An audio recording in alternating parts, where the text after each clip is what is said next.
Well, as the Constitutional Court of Germany approves that the European Stability Mechanism is not against its constitution, the possibility of greater integration in Europe is more possible. Now, how far can it go and who are the key players? Let's take a look at this report by khun Nattakorn Ploddee.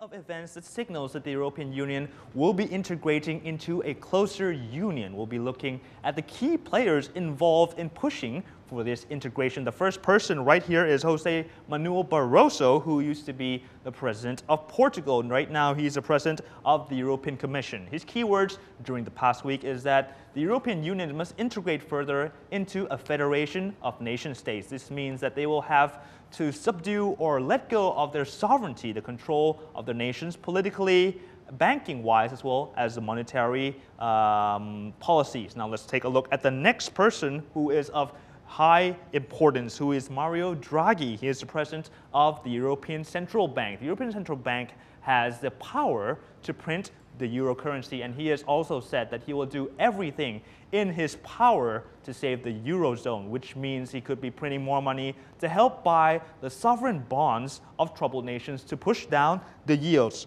Now we're looking at the next person here is the the Prime Minister of Italy, who is Mario Monti. Mario Monti is president of Italy, and Italy is a very big economy to the eurozone.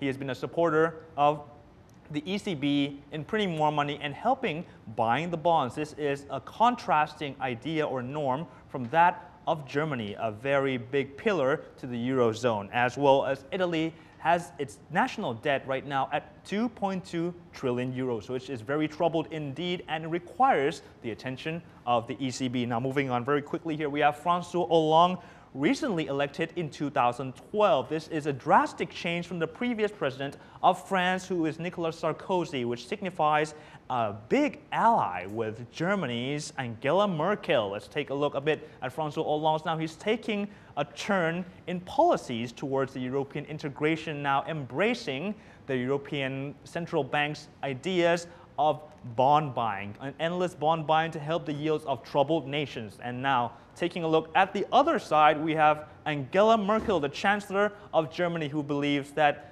the Eurozone can be divided into two countries. One of them is the sinner countries or the indebted nations that need help, as well as Angela Merkel does not want to use German people's taxpayer money to help bail out these troubled nations. Right now, she's alone as François Hollande has moved away from this German Franco ally. And she may have been seeming to seek new or old allies actually in China, maybe Russia as well, because furthermore, as time continues, she is more isolated. As you can see right here is the map of Europe. Previously, the ally between France and Germany, or the Franco-German ally, has kept the European Union together. Some may argue that without these two allies, the European Union may have not been found. Back in before World War II, there was argument between Germany and France whether the Rhineland, a very industrial zone, precious site for both countries that generates a lot of profit, and the European Union also started because of the European coal and steel community and turned into the European Union. Right now, Germany used to have its ally with France, now gone, moved towards Italy, Spain, and now we know this bloc as the Latin bloc.